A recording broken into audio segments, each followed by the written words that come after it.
گھٹنے ٹیک چکی ہیں، اس کے اندر علم کی وہ معراج موجود ہے، اس کے اندر شعور کا وہ مقام موجود ہے کہ بڑے بڑے اہل علم اس کے آگے بے بس نظر آتے ہیں۔ آپ دیکھ لیں امبرولیو جی کے حوالے سے کیتھ مور نے جو کہا تھا، جو بات کی تھی کہ قرآن کی جو ہے وہ سورہ غالباً نور کی جو آیتیں ہیں کہ جس میں یخلقکم فی بطون امہاتکم من ظلمات فی ظلمات الثلاث خلقا بعد خلق خلقا بعد من بعد خلق، کہ ہم تم کو تمہاری ماؤں کے پیٹوں میں 3 پردوں کے اندر پیدا کرتے ہیں۔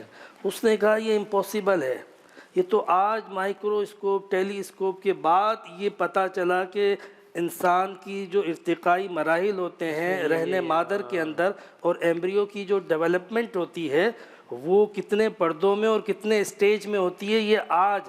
لیکن اگر قرآن 1400 سال پہلے جب ٹیلی اسکوپ کا وجود نہیں تھا، سائنس کا تصور نہیں تھا، یہ کیسے قرآن بتا رہا ہے؟ اس نے کہا کہ میرے پاس کوئی چارہ نہیں تھا کہ میں مان لوں کہ یہ واقعی کوئی ڈیوائن بک ہے، یہ میرے پاس اور کوئی چارہ نہیں تھا۔ یہ خود اللہ کے ہونے اور اسلام کے حق پر ہونے کی دلائل میں سے ایک مضبوط دلیل ہے، بالکل یہ کیسے 1400 سال پہلے سب لکھا ہوا تھا۔ تو ہم قرآن کو صرف برکت کے لیے نہ مطلب اس کو برکت تو ہے ہی ہے، لیکن یہ مواقع ہوتے ہیں کہ آج معراج ہوئی تو ہم حضور علیہ السلام کی معراج کی جو آیتیں ہیں بنی اسرائیل میں سورہ نجم میں کس طرح اللہ تعالیٰ نے بیان کی۔ ہمارے ہاں تو ایک تو یہ بڑا مسئلہ ہے کہ بعض لوگ جو ہے وہ مطلب اگر وہ نہیں اس کو ایکسپلین کر سکتے ہیں اپنے شعور کی کمزوری کی وجہ سے کہتے ہیں یہ کوئی سپنا تھا، مطلب خواب و خیال تھا۔ ایک بچہ بھی معراج کو جتنا کانٹینٹ ہے اس کو دیکھ کے یہ نہیں کہے گا کہ یہ خواب کی بات ہو رہی ہے۔ مطلب آپ کے سامنے اگر میں معراج کی حدیثیں پیش کروں تو آپ سمجھ جاؤ گے یار خواب میں تو میں بھی پتہ نہیں کتنے آسمان تک جاتا ہوں، تو پھر اس میں قرآن میں ذکر کرنے کا کیا مسئلہ ہے؟ میری نظر ویسے ہی پڑتی ہے تو پہلے آسمان تک تو جاتی ہے۔ آپ سمجھ رہے ہیں بات کو؟ مطلب اس میں کمال کیا تھا یہ بتائیں نا۔ لوگ جواب نہیں دے سکتے ہیں کہ ہم اس کی سائنٹیفک ریزننگ کیسے کریں گے، سائنس کی طرف سے آبجیکشن آئیں گے تو ہم کیا کریں گے، تو وہ پھر جو ہے وہ اپولوجائز ہو جاتے ہیں، معذرت خانہ رویہ اختیار کرتے ہیں کہ بھائی یہ جو ہے وہ ایک سپنا تھا، ایک خواب تھا، یہ تھا۔ بڑے بڑے لوگوں نے یہ تعبیر کی، حالانکہ یہ علم کا، شعور کا، ترقی کا ایک باقاعدہ شاہکار ہے، یعنی عقل کے دریچوں کو، فہم کے دریچوں کو، یہ جو آج امت ہواؤں فضاؤں میں سفر کر رہی ہے، یہ واقعہ معراج نے تو ان مقفل دروازوں کو دستک دیا تھا۔ یعنی اڑنے کا تصور، فضاؤں میں جانے کا تصور کس نے دیا تھا؟ میرے آقا نے دیا تھا جب حضور علیہ السلام معراج میں گئے تھے۔ آپ قرآن کی ان آیتوں کو پڑھو اور ان کو تحقیق کرو، خاص طور پہ ہمارے جو نوجوان ہیں، یوتھ ہیں، وہ اسٹوڈنٹ ہیں، وہ فزکس، کیمسٹری، یہ جو سب مضامین پڑھتے ہیں، بائیولوجی، آپ ذرا قرآن کی آیتوں کو دیکھو جا کے، جہاں ایکوائرڈ نالج اینڈ کرتی ہے، اختتام کرتی ہے، وہاں قرآن اپنی ابتدا کرتا نظر آئے گا، باقاعدہ رزلٹ دیتا نظر آئے گا۔ کیا بات، کتنے ہی اس طرح کی چیزیں ہیں جو کہ وہ بگ بینگ تھیوری کو ریلیٹ کرتے ہوئے، birth of stars, creation of stars, and of stars, کہ جو یعنی حیران ہو جاتے بندہ کہ کبھی کبھی تو وہ الفاظ تک میں کہ وہ ہم آج کل وہ پارکر پروب انسان نے جو تیز ترین سفر کرنے والا سیارہ چاند کے قریب ترین بھیج دیا، جس سے پہلے آج تک کبھی چاند سورج کے اتنا قریب کوئی سیارہ نہیں پہنچا، تو سورج کے حوالے سے بہت ڈاکیومنٹریز آ رہی ہیں۔ تو اس میں وہ پچھلے دن دیکھ رہا تھا، انہوں نے کہا کہ جناب اتنے بلین سالوں بعد یہ ایک دن آئے گا کہ the sun will die its natural death, the sun will just lose its brightness۔ تو مجھے یاد آیا کہ وہ جب سورج بے نور ہو جائے گا، قرآن میں 14، اب اس وقت تک تو یہ عجیب سی بات تھی بظاہر کہ سورج کیسے بے نور ہو جائے گا بھائی، سائنس آج پہنچ رہی بات ہے کہ ایک دن آئے گا کہ جب یہ سورج بے نور ہو جائے گا۔ وہ 1400 سال پہلے لکھ کے چلے گئے تھے۔ باقاعدہ جو یہ خلا باز ہیں اسٹرونٹ، تو سب سے پہلے کون گیا تھا؟ ایک خاتون گئی تھی خلا میں، پھر چاند تک جانے والے جتنے اپالو 11 ہے، اپالو 12 ہے، 13 ہے، اپالو 15 16 ہے، جب گئے تھے، مطلب آج انسان وہاں پہ پہنچ رہا ہے اور آپ ابھی تک پوچھ رہے ہو یہ خواب میں تھا یا حقیقت میں تھا، حیرت ہوتی ہے۔ واہ کیا کہ صدیق بھائی نے ایک دو کلام سنتے ہیں، پھر داؤدانی صاحب سے ذرا کچھ اور گفتگو آگے بڑھاتے ہیں۔ صدیق بھائی ادھر ماشاءاللہ، صلو علی الحبیب، اللہم صلی علی سیدنا۔ اب میری نگاہوں میں اب میری نگاہوں میں جچتا نہیں کوئی، نہیں کوئی اب میری نگاہوں میں، اب میری نگاہوں میں جچتا نہیں کوئی، جیسے میرے سرکار ہیں، جیسے میرے سرکار ہیں، ایسا ایسا نہیں کوئی، نہیں کوئی جیسے میرے سرکار ہیں۔ ابن یعقوب کو اللہ نے صورت بخشی ید بیضا کی، کلیم اللہ کو نعمت بخشی، عیسیٰ کو مسیحائی کی دولت بخشی، گرچہ ہر نبی کو کوئی عزت، کوئی عظمت، کوئی شہرت بخشی، پر میرے سرکار کو، میرے سرکار کو بے پردہ زیارت بخشی، جیسے میرے سرکار ہیں، ایسا نہیں کوئی، اور تم ساتوں ہنسی آنکھ نے دیکھا نہیں کوئی، رسول مجتبی کہیے، محمد مصطفیٰ کہیے، خدا کے بعد بس وہ ہیں، خدا کے بعد بس وہ ہیں، پھر اس کے بعد کیا کہیے، اور شریعت کا ہے یہ اسرار کہ ختم الانبیاء کہیے، محبت کا تقاضا ہے کہ محبوب خدا کہیے، جیسے میرے سرکار ہیں، ایسا نہیں کوئی، اے ظرف نظر دے مگر دیکھ ادب سے، اے ظرف نظر دیکھ مگر دیکھ ادب سے، یہ گنبد خضرا، یہ گنبد خضرا ہے، تماشا نہیں کوئی، یہ گنبد خضرا ہے، تماشا نہیں کوئی، جیسے میرے سرکار ہیں، اور حضرت حضرت حسان بن ثابت کیا فرماتے ہیں کہ وَأَحْسَنُ مِنْ قَلَمْ تَرَكَتْ عَيْنِي وَأَجْمَلُ مِنْ قَلَمْ تَلِدِ النِّسَاءُ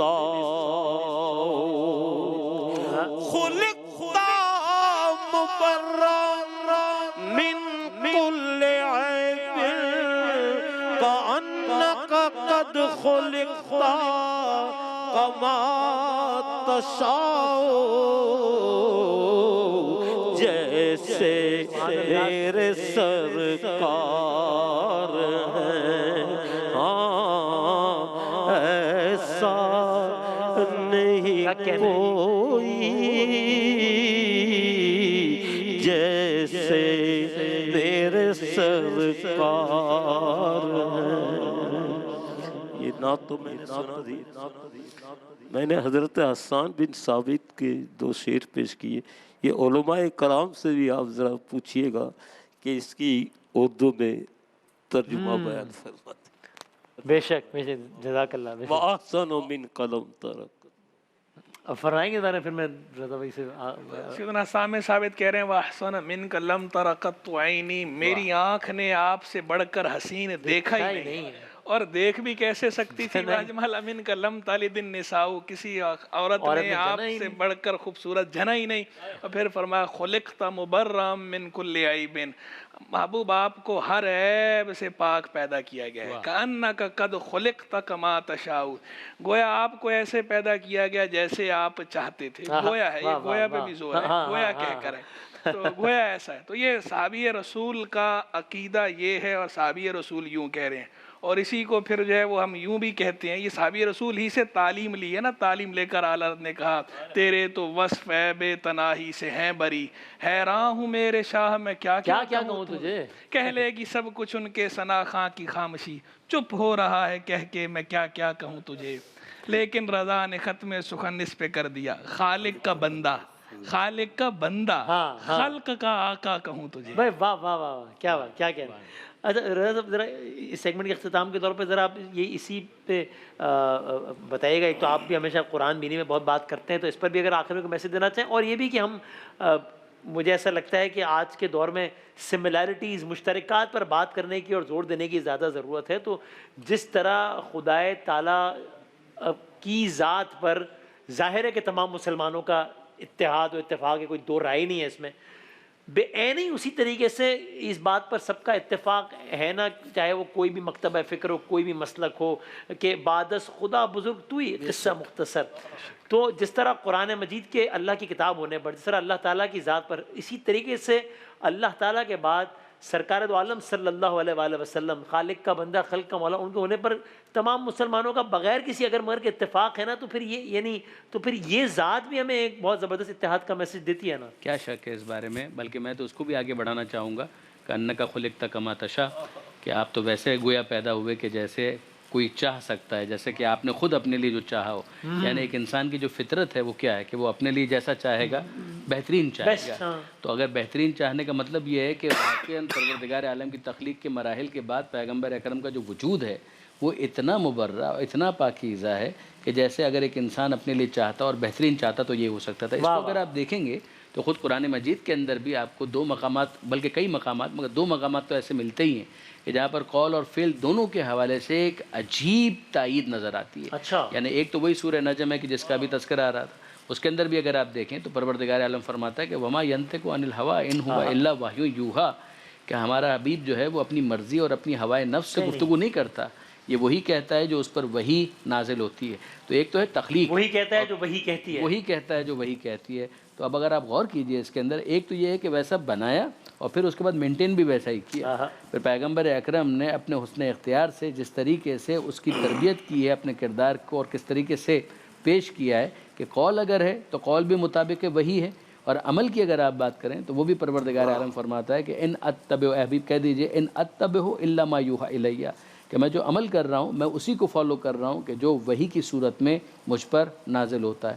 تو آپ اگر دیکھیں کہ قول پیغمبر ہے وہ بھی سند یافتہ ہے پروردگار عالم کی جانب سے اور عمل پیغمبر ہے وہ بھی سند یافتہ ہے پروردگار عالم کی جانب سے. تو یہ پوری زندگی جو ہے اگر وہ اس انداز سے ہوگی تو اسی شخصیت کو کہا جائے گا معصوم، کہ جس کے عصمت پر پروردگار عالم نے گواہی دی ہے، جس کے معصوم ہونے کی پروردگار عالم نے سند دی ہے۔ اور جب ایسا معصوم ہوگا، جب ایسا اعلیٰ کردار ہوگا، تو ظاہر ہے کہ وہ سب سے زیادہ صاحب کمال ہے۔ صحیح۔ جب وہ سب سے زیادہ صاحب کمال ہے تو سب سے زیادہ پسندیدہ ہے، اور جب سب سے زیادہ پسندیدہ ہے تو سب سے زیادہ محبوب ہے۔ اور اگر کوئی کمال کو پسند نہیں کرتا تو وہ اپنے اندر تلاش کرے کہ کیا عیب ہے کہ اسے کمال اچھا نہیں لگتا۔ پیغمبر اکرم جب صاحب کمال ہے، پیغمبر اکرم جب پرفیکٹ ہے، ریلیٹو پرفیکشن جو بیسٹ پاسبل کسی کے اندر ہو سکتی ہے وہ پیغمبر اکرم کے اندر موجود ہے، تو پھر اس کے بعد جتنے بھی انسان ہیں ان انسانوں کی نظر میں پیغمبر اکرم کو محبوب ہونا چاہیے، اور یہ محبوب نہ ہونا کجی کی دلیل بن جائے گی کہ پیغمبر اکرم اگر اس کو محبوب نہیں ہے، اس کا مطلب یہ کہ اس کے اپنے نفس کے اندر کہیں نہ کہیں کوئی ٹیڑھا پن موجود ہے۔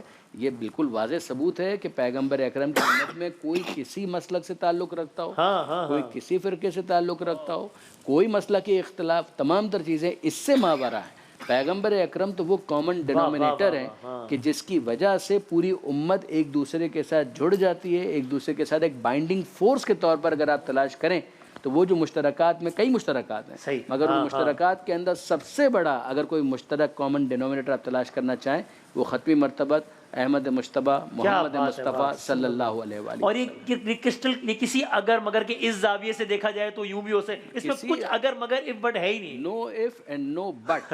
پیغمبر اکرم کی جو ذات ہے وہ ایسا نقطہ اشتراک ہے کہ جس میں نہ اگر کی کوئی گنجائش ہے نہ مگر کی کوئی گنجائش ہے، ان سے بڑھ کر کوئی کچھ نہیں ہو سکتا۔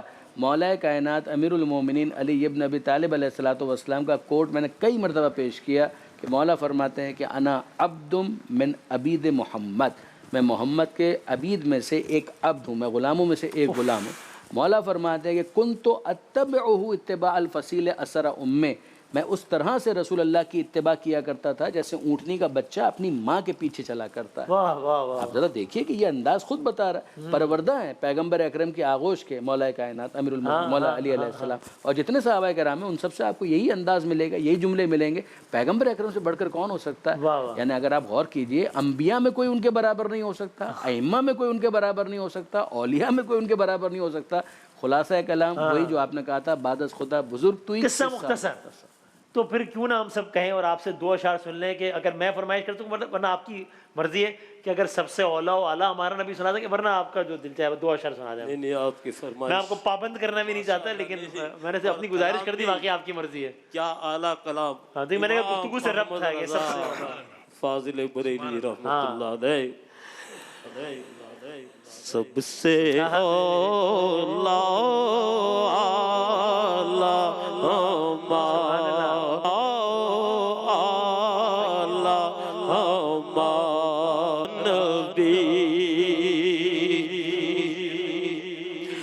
کون دیتا ہے دینے کو وہ چاہیے، کون دیتا ہے دینے کو وہ چاہیے، دینے والا ہے سچا